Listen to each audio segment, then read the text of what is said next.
I'm going to begin with this juxtaposition that, for a historian is quite reckless. It's going to span 300 years. And I'm going to start with the place of atheism in the early Enlightenment, the end of the 17th century, and then jump to the place of atheism in the post-9/11 American landscape. And after I have that juxtaposition in place, which is going to take me some time, I'm going to then jump in the middle of it and try to explain how we get from point A to point B. So for the first piece, I start with John Locke's letter concerning toleration. His essay, published in 1689, stood as a paradigmatic articulation of the principles of religious liberty that would echo through the United States founding epoch in the writings of Thomas Jefferson and James Madison and other proponents of religious freedom and toleration. In the letter, Locke emphasized a strict separation of ecclesial and civil affairs. The power of magistrates of religion was to be strictly limited. They should have no power to impose or suppress particular religious ceremonies or modes of worship. Locke necessarily began with the problem of accommodating different varieties of Protestant Christianity, but he did not end there. The principle of religious toleration he articulated was much more sweeping than that. Neither pagan nor Mahometan, his word for Muslim, neither pagan nor Mahometan nor Jew ought to be excluded from the civil rights of the Commonwealth because of his religion, Locke wrote. Indeed, the principle, Locke suggested, was applicable equally to Christian descent in Europe and to what he called the ancient religions of the Americas. No man whatsoever ought to be deprived of his terrestrial enjoyments upon account of his religion, he argued. Not even Americans, meaning Native Americans, subjected unto a Christian prince are to be punished in either body or goods for not embracing our faith and worship. Surely this was heady stuff. Locke's principle of religious toleration apparently applied across the board, Christians, Jews, Muslims, and pagans. And at the end of the 17th century, that's the fourfold way of dividing up religion. And pagan, obviously, was a very big category, lots of different people included in it. But alas, Locke ran up against a crucial limitation: atheists and unbelievers. Those are not at all to be tolerated who deny the being of God, Locke declared. Promises, covenants, and oaths, which are the bonds of human society, can have no hold upon an atheist. The taking away of God, though but even in thought, dissolves all. Besides also, those that by their atheism undermine and destroy all religion can have no pretense of religion whereupon to claim the privilege of toleration. That was that. Religious toleration did not include irreligious toleration. Or as one Minneapolis newspaper put the Lockean principle in 1904, we claim religious freedom for our strongest plank in our national foundations. But irreligious freedom is another matter entirely. Let a man believe what he likes. Let him believe, however. So what were the practical implications of that exclusion from the realm of the tolerable? In some sense, not much, since there were few people in Locke's day, in the late 17th or early 18th centuries, who counted themselves atheists or announced their unbelief. Atheism was far more of a scare word than an actual identity. There were certainly no self-proclaimed secularists running around England at the time, since secularism was a word coined in the middle decades of the 19th century, and it was coined by people who particularly wanted to try to get away from the slurs of atheist and infidel. They thought this would be a more accommodating, constructive term if unbelievers started calling themselves secularists rather than atheists or infidels.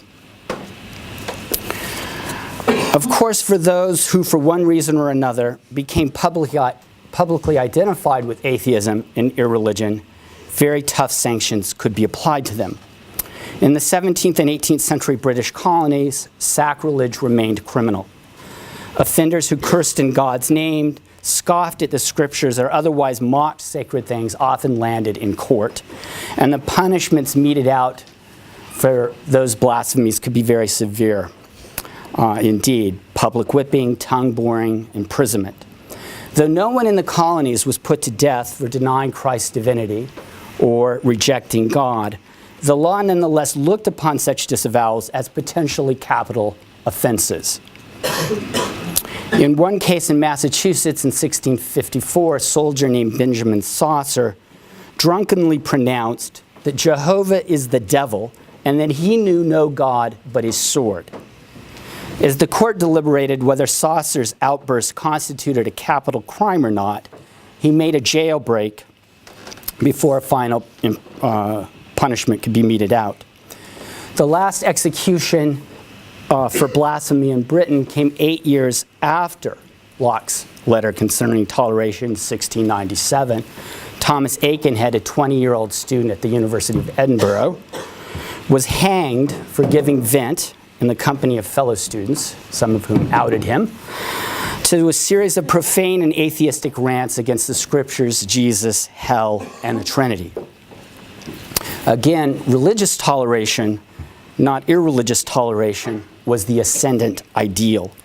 The prevailing legal strictures in Britain and its colonies assured that out-and-out atheism remained scarce before the 19th century. Added to these legal prescriptions were also social norms that privileged belief and religious profession over unbelief. A classic mid-18th century guidebook to gentlemanly manners, known as the Earl of Chesterfield's Letters, made this plain when he remarked, "Depend upon this truth, that every man is the worse looked upon and the less trusted for being thought to have no religion. A wise atheist, if such a thing there is, would for his own interest and character in this world pretend to some religion." Irreligion, in other words, was not good form. It was disrespectable and indecorous. It was socially useful to be seen in a prominent church pew on a Sunday. Now, that was not a calculus to make an evangelical's heart sore, but it might be enough to keep the well-heeled coming to church and the infidels at bay. It was the kind of proposition or calculus that would drive a deist like Tom Paine crazy, who in 1794 blasted the mental line that he associated with this kind of pretending to religious belief in order to gain some social trust in the world. As Tom Paine said, "Infidelity does not consist in believing or in disbelieving. Rather, it consists in professing to believe what one does not believe." It was time, he said, to stop all the posturing deference to Christianity, its scriptures, its clergy, its churches, and instead to avow an openly deistic, natural philosophy untethered from biblical revelation. Paine's anti-clerical candor cost him dearly, his American reputation dearly. So much so that when he came back to the United States, of course he's this great patriot of the Revolution, when he comes back to the United States in 1802, he's much more the pariah than this hero patriot. The full-throated defamation of Paine's character, a vile, beastly, drunken, loathsome, atheistic rogue, those were just some of the epithets hurled at him. That defamation of character only served to confirm the practical wisdom of Chesterfield's advice. It's better, even if one didn't believe, to pretend to some belief. But enough then of that first piece of this juxtaposition, that even among enlightened theorizers of civil society, atheists and unbelievers were routinely defined as outside the bonds of religious toleration and social trust. The second piece of the juxtaposition is to leap forward into the post-9/11 landscape, and for that I have something a little less highbrow than Locke's letter concerning toleration. I have this slide of this cover of the American Atheist from the autumn of 2002. And as you see here, it's announcing this March on Washington by atheistic Americans or godless Americans who it proclaims are free, proud, and on the move. I mean, this magazine is the legacy of a very famous or infamous atheist activist named Madalyn Murray O'Hair from the middle decades of the 20th century. And so it's known for its bravado. And it's typical here of that kind of bravado, that it's only the American atheist in the wake of 9/11 could take some delight in a graffiti defacement of this memorial, 9/11 memorial. This is, of course, supposed to have a B here, God bless America. It's been erased. So you have Godless America, united we stand. So usually the American Atheist isn't the best prognosticator of what's actually going on in the world. It's such a contrarian journal. But actually in this case, in Ground Zero's long shadow, the new atheism would come into full and robust expression. The shock of 9/11 produced innumerable aftershocks in American society, and this was prominent among them, the renewed energy it gave religion's critics. If the geopolitics of the Cold War had made American godliness the necessary antithesis of godless communism, the new war on terrorism reversed the equation. This is what the Cold War did in spades, right? Just as a basis of American citizenship, one should profess belief. There were all these back to God movements given blessings by Truman and Eisenhower and other, where it was, the under God was inserted into the Pledge of Allegiance, and God we trust became the national motto. But in the wake of 9/11, there's some slippage in this, and what we get is a kind of reversal here. Now, the fear is that America's enlightened secularism confronted a global surplus of religious faith. As the cartoonist Frank Miller remarked in a volume called 9/11, Artists Respond, "I'm sick of God, I've seen the power of faith." Miller's dark lament in 2002 was indicative of the new atheism on the horizon. Over the next few years, a whole host of bestsellers and media sensations give that disillusionment full expression. Even a brief listing is enough, I think, to suggest just how visible and vigorous this new circle of free-thinking atheists became, and how quickly. Sam Harris published in 2004 the book The End of Faith, Religion, Terror, and the Future of Reason. And it shot up the bestseller list as it called out, in his phrasing, religion's life-destroying gibberish, especially of the Muslim variety, in Harris's view. He was a graduate student in neuroscience at the time, no real standing at all in the literary community. But suddenly, with this book's appearance and the way it shoots up the bestseller list, he has a rock star of the new atheism, and remains one of the rock stars of the new atheism. Then in 2006, you get British biologist book, Richard Dawkins' book, The God Delusion. That's followed about the same time by the American philosopher Daniel Dennett's book, Breaking the Spell, Religion as a Natural Phenomenon. And then the next year, you get Christopher Hitchens' book, God is Not Great, How Religion Poisons Everything. And that also became a blockbuster, and people thought, well, the religious criticism can't get any more robust or sarcastic or biting than this.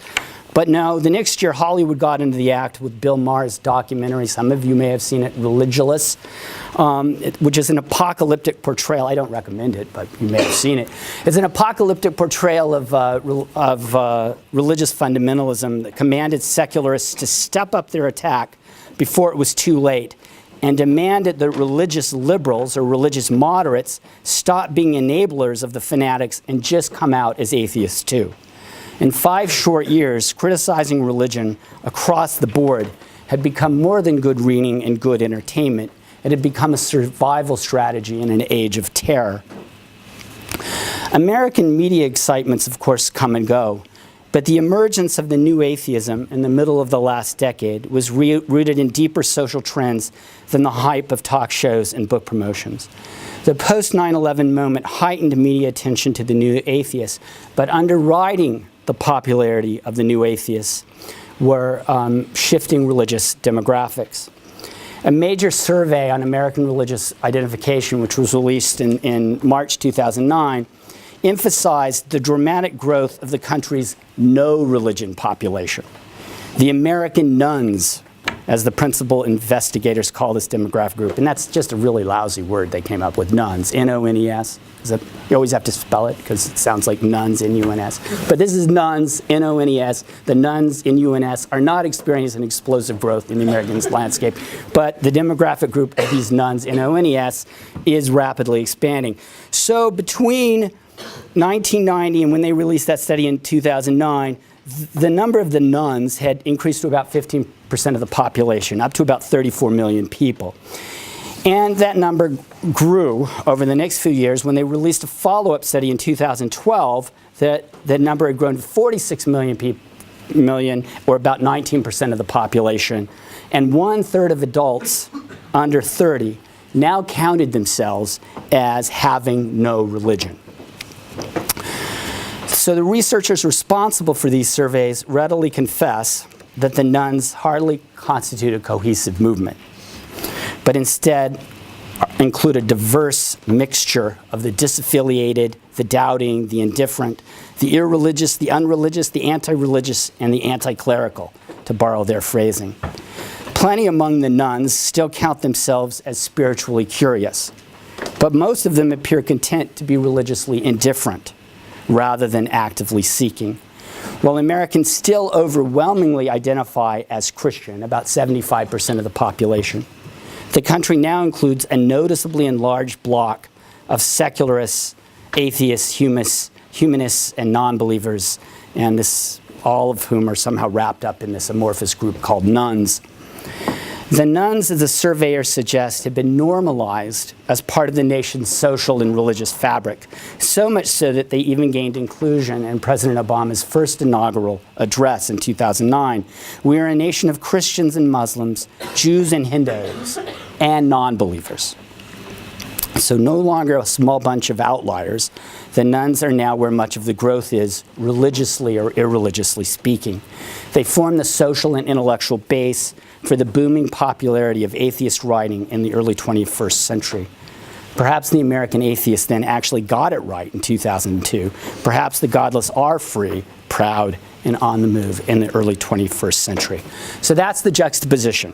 On the one hand, atheism legally and socially marginalized, even as the scope of religious and civil liberty expanded in the late 17th and early 18th centuries. And on the other hand, atheism and non-belief flourishing in the United States in surprisingly robust ways in the early 21st century. So the question, and this is too big for one lecture, but I'm nonetheless going to pose it, what gets us from point A to point B? How do we move from a world of virtually no avowed atheists to a culture with a sizable and vocal minority of them? How does a culture of unbelief, irreligion, free thought, secularism, and humanism take root and ultimately come into its own, even in a country that remains so professedly Christian as the United States? So answering those questions require a lot more than I'm going to be able to cover now, but I'm going to distill this into 3 steps.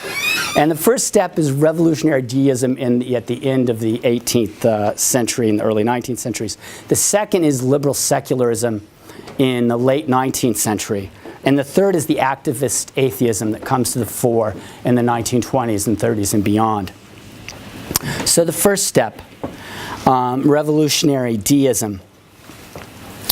Atheists and freethinkers in the United States may have had many founding fathers and mothers, but most of the time they have acted as if they had only one, namely the patriot and pamphleteer Thomas Paine, whose Age of Reason, which was published in 2 parts in 1794 and 1796, was not their Bible exactly, but their manifesto. And Paine was not an atheist, but a deist, but always enough of a thorn in the side of orthodoxy to make him revered among subsequent non-believers. He distilled his views this way toward the beginning of the Age of Reason. He said, "I believe in the equality of man, and I believe that religious duties consist in doing justice, loving mercy, and endeavoring to make our fellow creatures happy. But lest it should be supposed that I believe many other things in addition to these, I shall, in the progress of this work, declare the things I do not believe and my reasons for not believing them. I do not believe in the creed professed by the Jewish church, by the Roman church, by the Greek church, by the Turkish church, by the Protestant church, nor by any church that I know of. My own mind is my own church. So Christians sought Paine's deism as a real and present danger, that it could easily run amok in the new republic if not aggressively checked. But in actuality, deism was more of a diffuse threat than an organized force. There were a few deist clubs. There were a few deist papers. There were a small handful of lectures out there on the circuit talking up Tom Paine and Tom Paine's ideas. But this was never a large-scale movement, certainly nothing to match the wild growth of the Methodists or Baptists in the same period.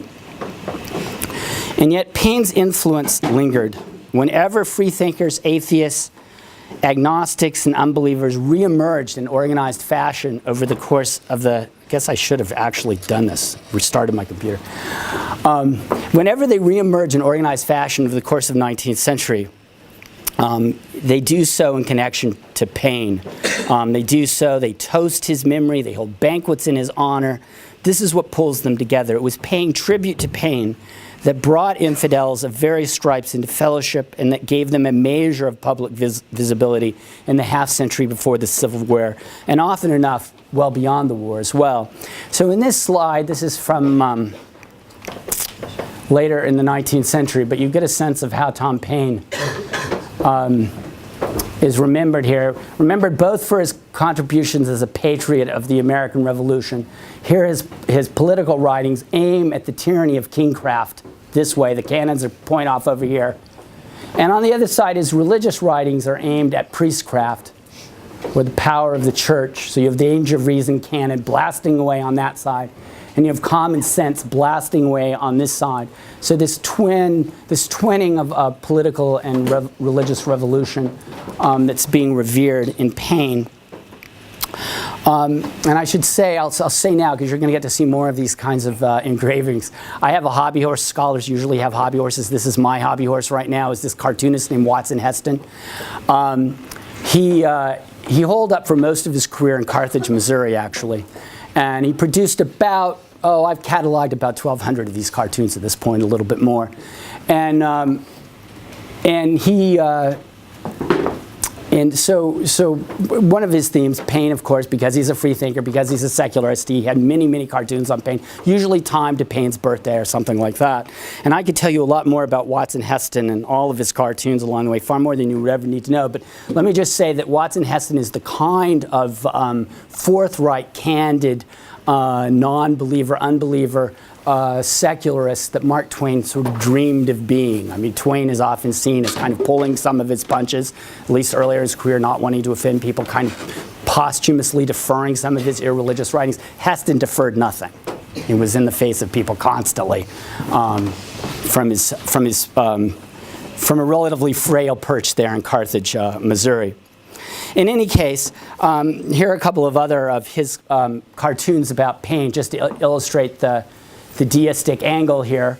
John Wesley is the founder of the Methodist Church. The Methodist Church, by the late 19th century, is definitely the largest Protestant church in the United States, the biggest religious community. It had grown incredibly. So he has a juxtaposition here of John Wesley, founder of Methodism, as a loyalist to the British cause, with Tom Paine, the true patriot, the revolutionary. It's not subtle. Nothing about Heston is subtle. He quotes Paine with liberty, equality, and fraternity and truth, and he associates the Methodists and John Wesley with tyranny, oppression, invasion, slaughter, and hypocrisy. But these are the kinds of stark contrasts the cartoonists are often dealing with. But in this case, this is the kind of way in which these infidels and atheists crafted their identity by identifying so strongly with Paine.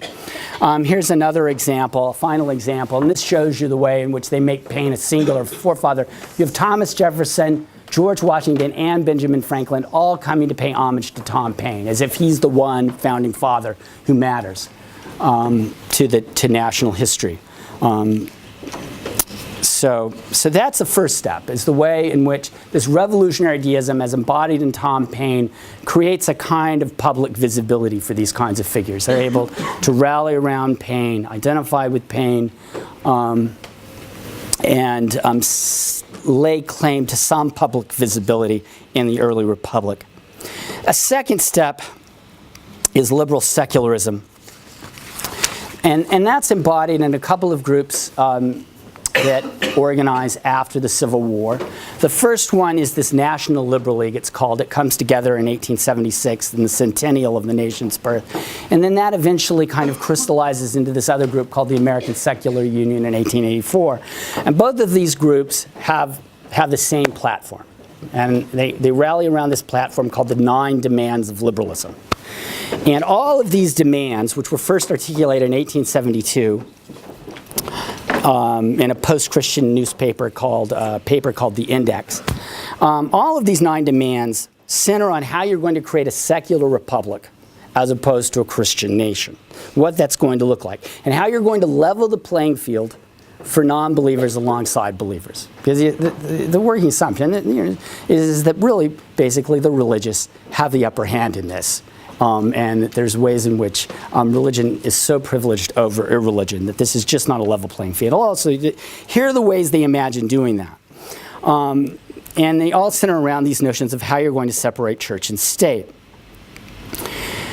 And so the first one, their first plank in these 9 demands, is they want to eliminate tax exemption for church property. They think this is just a horrible way in which the state subsidizes religion, because church property is tax exempt. So Heston rails on this point, often with these populist kind of juxtapositions. You have this opulent neo-Gothic edifice, tax-free, not paying anything in, and then you have these houses of the poor. The mechanic's home, the Negro's cabin, the miner's shanty, and the pioneer sod house, all of which, in Heston's worldview, deserve tax relief far more than these opulent churches. It's a theme he harped on repeatedly. Here again, the common working man not being able to hold on to his farm because of taxes, while the minister is, there he is, the parsonage and the church with a tax exemption. So this was their first plan. We're going to do away with the tax exemption. We can't have tax exemptions for ecclesiastical property. The second thing they wanted to do is they wanted to end the employment of chaplains in Congress and the military. They did not think the state should be paying for ministerial services. And so this is a satire of this, right? You've got these chaplains in Congress, you've got chaplains in the Navy, you've got chaplains in prisons and asylums and other institutions, all being paid for by public money. They wanted to stop. And so this is his satire of this. Well, this, in Heston's view, would be a far more cost-effective way. If you insist on having chaplains and insist on having prayers in Congress, we'll get this jack-in-the-box version of a minister, and he'll pop up, and he'll say a prayer, and, that'll just be a lot more effective. So it's his way of... And he calls this the anxious seat. This is a typical kind of revival term here of, you would be called up in a revival meeting to the anxious seat. So he makes that play on this criticism of Protestant revivals and camp meetings, the anxious seat. So that's his way of satirizing that. Now, he knew he wasn't going to get any traction with this. They weren't going to stop having chaplains in Congress, and they weren't going to stop having chaplains in the military. So then he says, okay, if you're not going to do that, give me my own chaplain. Which, of course, this is still a debate, right? I mean, this is a debate now in the military. Well, could you have a humanistic chaplain? Could you have a free thinker chaplain?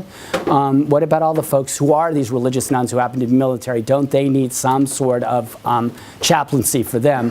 And so this is Heston's tongue-in-the-cheek jab at this. This is President McKinley fainting at the background at the thought. McKinley was a pious Methodist. The very thought that you would have these free-thinking chaplains in the military sends him into a faint.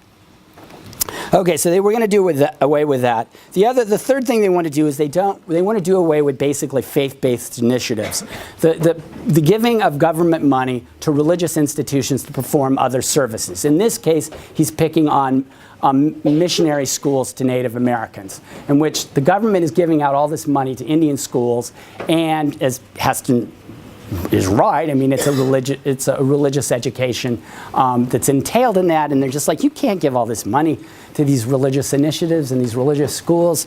I mean, surely there should be greater separation of church and state than that. So that would be a third one. And so this is a campaign that they worked on repeatedly and was a crucial probably the plank that consistently drew their most attention, was trying to figure out how to create non-sectarian public schools and what that would mean.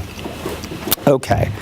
And then their next plank, they don't like the way the government declares religious festivals. So we hear a lot now about the war on Christmas, which is a terrible thing, that there's a war on Christmas. But actually, the free-thinking secularists in the 19th century didn't worry about Christmas. They thought Christmas was just this, jovially pagan. Let it go. We can celebrate that as much as anybody else. Thanksgiving, though, they had a real problem with Thanksgiving. And so, here, what Heston would do every Thanksgiving, he'd get a hold of the president's Thanksgiving proclamation, which he caricatures as saying, go to church, give thanks, pray. And then he would write, like a mock supplication, his own version of a Thanksgiving proclamation, and say, let us be thankful for our pious president who assumes that he is the Lord's mouthpiece and as such ignores our constitutional rights by mixing religion with the affairs of state. So they wanted to try to get the presidents to stop issuing Thanksgiving proclamations and stop basically blessing religious festivals. This is one for Grover Cleveland. He did the same thing, Republican, Democrat, didn't matter. He had the same attitude toward these presidential proclamations. Yeah, I know. I know. He's not gentle. He's not a gentle satirist. Let's put it that way. And as we know, religious cartoons can be flashpoints of massive controversy. So in some ways it's lighthearted, but it's not so lighthearted too. His cartoons were burned in the street in L.A. Canada embargoed the books and wouldn't let them into Canada because they saw them as such a danger to public morals. So, the cartoons are incendiary. They look lighthearted now, but they were relatively seen as a big source of controversy. One group, preacher was waving them from the pulpit, claiming this is why the publication they were appearing in needed to be suppressed, and things like that. All right, so after these religious festivals, the other one they worried a lot about was the competence of witnesses, that was still tied to religious belief. Swearing on the Bible, affirming God, and that witness credibility was tied to belief in God or a belief in eternal rewards and punishments, and that still often happened. And an atheist witness, and if an atheist was foolhardy or bold enough to come in and just say, I'm an atheist, or if someone in town said, hey, this person's an atheist, you can't trust them to testify honestly, they could be disqualified as a witness. So secularists really didn't think that was fair, that if you weren't a religious believer, that you might not be counted as a trustworthy witness in court. So they wanted to ban that kind of test. So the abolition of the judicial religious oath in our courts. All of these are the planks there, but that's the one they wanted to see done away with. And that one eventually they get some traction on. Some states, actually Florida, Minnesota, passed laws saying, you can't disqualify someone because they don't believe in God or eternal rewards and punishments. So they get some traction. They win some battles on that one. All right. They also don't like laws enforcing Sunday Sabbath observance. This just drives them mad. So every possible thing, right? He would have pictures of baseball games being shut down, or in this case, the museums being closed, and that these Sabbath laws just got in the way of people enjoying their Sunday. So that they wanted these blue laws abolished wherever they could. They were fighting to eliminate Sunday laws. They had some victories on that front too. They did okay in Washington State and California sometimes. They would win some battles on that one. The other one, they didn't like what they saw as these moral crusades that Protestant Christians in particular were sponsoring. This is Anthony Comstock. He had a famous Vice Society in New York, the New York Society for the Suppression of Vice. Among the things he wanted to suppress were obscene artworks. And this is a cartoon suggesting that obscenity is really in the eye of the beholder here. Dirty minds see dirty images, evil to him who evil thinks. And so a critique of Anthony Comstock's anti-obscenity crusade. They didn't like the moral legislation around temperance. This is a criticism of the Women's Christian Temperance Union, which is incredibly powerful reform society in the late 19th century. Of course, eventually carried the day with prohibition, but the secularists regularly are critics of the WCTU's power. Okay, and so I think we're up to the ninth demand. We're finally at the ninth demand. And the ninth demand is that they want the Constitution of the United States and of the several states and in the practical administration of the same, no privileges or advantages shall be conceded to Christianity or any other special religion, that our entire political system shall be founded and administered on a purely secular basis, and whatever changes shall prove necessary to this end shall be consistently, unflinchingly, and promptly made. So this is a general cartoon complaining about ambitions to make the nation expressly a Christian nation. There is one reform organization, Protestant reform organization, in the late 19th century that's especially famous in this regard, the National Reform Association, which is lobbying for a constitutional amendment to make the country, to recognize Jesus as this kind of Lord over the nation. So this is a complaint about that, and basically saying if Christians gain that kind of power to make this Christian country, they're basically going to send religious minorities and irreligious minorities into exile. So here the free thinker has the Adventist and the Jew alongside him, suggesting that these minorities should stick together against that kind of Protestant majoritarianism. All right, so it's tempting to dismiss these relatively small organizations like the National Liberal League and the American Secular Union as bit players compared to the formidable presence of Protestant moral reform groups of the era like Comstock Society or like Francis Willard's WCTU. Yet it is readily apparent how many of these demands remained actively in play long after the National Liberal League and the American Secular Union had withered away. That was especially evident in the Supreme Court between 1948 and 1963 regarding prayer, Bible reading, and religious release times in the public schools. Even in their own day, these late 19th century secularists fought the strongest proponents of the Christian nation view of the United States to something of a draw. The ambition of some of the Protestant reformers to pass that amendment, putting God in the Constitution and recognizing Jesus as Savior and Lord of all. These were aggressively resisted by the National Liberal League and the American Secular Union, and successfully resisted. Moreover, the secularists and freethinkers of the 1880s and 1890s made a strenuous and often effective case that religious freedom should include irreligious freedom as well. As one free-thinking lecturer put it in 1886, "We have had enough religious toleration specialized. Let us have a little for the men and women who are so unfortunate, or fortunate, as the case may be, to have no religion at all." So that's the second step, this organized secularism in the last 2 or 3 decades of the 19th century. The third step is an activist atheism that comes to the fore in the 1920s and beyond. The 9 demands of liberalism were all carried over into a group called the American Association for the Advancement of Atheism, which was the first American group to fly the atheist banner in such explicit and forward terms. I mean, both the liberals and the secularists, in the late 19th century preferred just going by liberals and secularists in some ways because they thought, well, that's a good way to build a coalition. It's not as aggressive if you call yourself a liberal or you call yourself a secularist. This group just said, the heck with it. We're going to just put the atheist label right out there and capitalize on it as much as we can. So this group is chartered in New York in 1925. This American Association for the Advancement of Atheism, everyone just called it the 4A. And it heralds itself as this great militant foe of the church. If not quite so novel as its ringleaders imagined, the 4A certainly intensified the confrontational posture of American secularism. In one revealing yet typical episode, Charles Lee Smith, the president of 4A, took the anti-religion cause from New York City to Little Rock, Arkansas in the fall of 1927.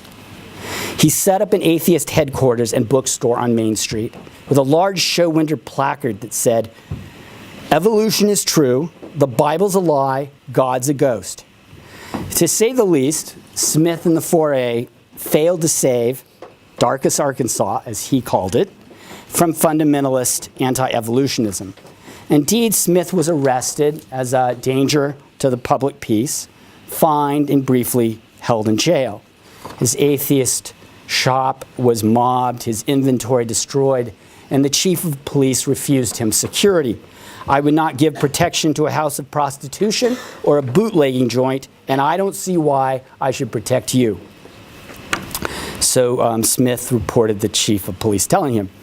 A ham-fisted assault on conservative Protestantism, Smith's offensive and the disturbance it provoked nonetheless gained national media attention. As atheist provocation and showmanship, the 4A was a rousing success. A terribly undersized venture in actuality, and nonetheless managed to distill the fundamentals of a more aggressive and activist form of unbelief. Now, the timing of the 4A's founding in late 1925 was far from capricious. The Scopes Monkey trial, in which Clarence Darrow famously squared off with William Jennings Bryan, had unfolded the previous summer. And that episode had offered a circus of modern science and old-time religion in conflict. A spate of rambunctious unbelief followed on the tails of that showdown in Dayton, Tennessee. In January 1926, just 2 months after the 4A finagled a state charter, the esteemed botanist Luther Burbank made headlines when he came out as an infidel and then stuck to his guns when pressed. "I am an infidel. I know what an infidel is, and that's what I am." Then that spring, the country was treated to news that the novelist Sinclair Lewis, in part inspired by Burbank, had climbed into a church pulpit in Kansas City and defied God to strike him dead then and there for his faithlessness. Lewis set his watch down on the pulpit and gave God 10 minutes to act. It seemed the perfect way to call attention to his forthcoming novel, Elmer Gantry, a scathing indictment of evangelistic hypocrisy, which soon would be banned in Kansas City, Boston, and elsewhere. The 4A gleefully thrust itself into this irreligious clamor in the mid to late 1920s. One of its initial ambitions was to create satellite chapters on college campuses, and it scored big with a media hoopla over a club it helped inaugurate at the University of Rochester in 1926. A small group of students, 11 men, 2 women, answered the call, the atheist call, at the Baptist-affiliated campus and dubbed their new fellowship the Society of Damned Souls. The Rochester campus had already been thrown on the defensive when the president's son, who had declared himself an anarchist, then told the New York Times, "From a Puritan, I have revolted into an atheist." The son was quickly sent away to Britain to finish his college education. But what was the administration to do now that they had a whole group of self-professed atheists and damned souls on campus? Latched onto by the local papers and then by the Associated Press and even by the International Herald, the damned souls quickly garnered notice in Time magazine in back-to-back weeks. It would all have been comical enough as a species of lighthearted collegiate rebellion, except that openly avowed atheism remained for most no laughing matter. Ministers condemned the students from the pulpit. One labeled them perverts. Alumni were enraged over what they called the unwholesome publicity, and the student leader was taunted in the streets and eventually assaulted. Soon Clarence Darrow was volunteering his services, as was the relatively newly minted American Civil Liberties Union. And the 4A, of course, was ready to thrust itself into this as well and fight a court battle. But the Society of Damned Souls had largely been cowed. Most of the students peeled away, and a supportive philosophy professor eventually convinced the remaining students to drop the damned from their name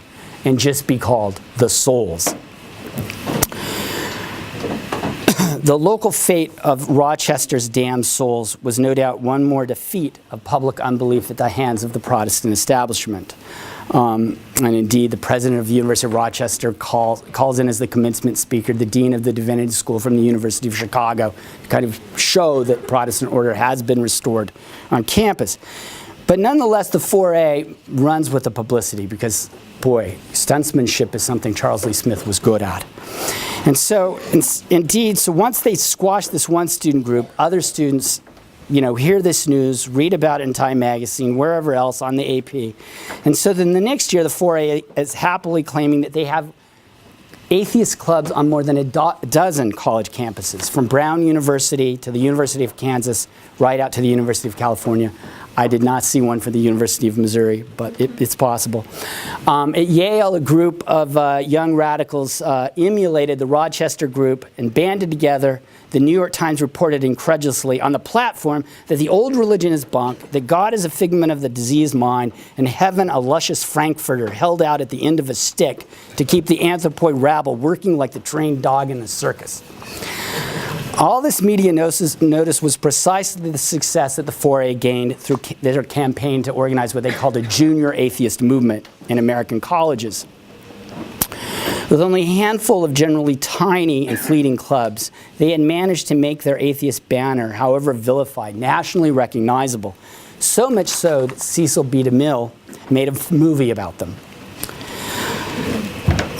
This is a movie called The Godless Girl. It was released in 1928. Known already, this is a picture of the Godless Girl. Known already for his biblical epics, DeMille decided to make a morality tale about a young rebel who organizes a society of the godless in her school. The film's opening title card warned, there are atheist societies using the schools of the country as their battleground and attacking through the youth of the nation the beliefs that are sacred to most of the people. Nothing good is going to come of a young woman who is circulating leaflets demanding, join the godless society, kill the Bible. You see the cartoon in the background. Atheism is this sword. It's all very threatening. Things go bad quickly. Let's see, do we have another one? Oh, yeah. So this is them initiating a new member into the Godless Society. He has his hand on the top of a monkey. And then he has to swear to be godless and so on. It's a melodrama. In any case, things go very badly, and soon enough, the Godless Girl ends up in a reformatory ruled over by sadistic guards. In one especially grim scene, the Godless Girl grabs hold of an electrified fence that surrounds the camp. A guard flips the switch, and stigmatic signs of the cross are burned into her hands. By the end of the movie, she's come around to believing in God and learns to pray. And it's a very amorphous kind of religious mush she comes around to. But nonetheless, she does come around. Whether appearing on the big screen or in the streets of Little Rock, the theatrics of the 4A may seem like a cultural sideshow. Yet the 4A was not entirely mistaken to see itself as the protruding edge of a deeper cultural shift. In its combativeness, the 4A did not make atheism and unbelief mainstream, but it argued the activist legal interventions that followed from 1948 to 1965. The 4A seemed comically litigious in the 1920s and 1930s. They would raise one lawsuit after another about religion in the public schools, or about the "In God We Trust" being on the coins and things like that. But no one was laughing a quarter century later, after a string of Supreme Court cases had vindicated a number of secularist, atheist, and humanistic plaintiffs, including Vashti McCollum in Illinois, Roy Torqueso in Maryland, and also Madalyn Murray O'Hair in Maryland. So it was that the 4A served as one more stepping stone on the path to the new atheists and the nuns whom we now see so confidently entering into American public life. Along with the deistic world of Tom Paine and the liberal secularism of freethinkers of the 1880s and 1890s, the activist atheism of the 1920s and 1930s helped set the stage for the public atheism of our own day.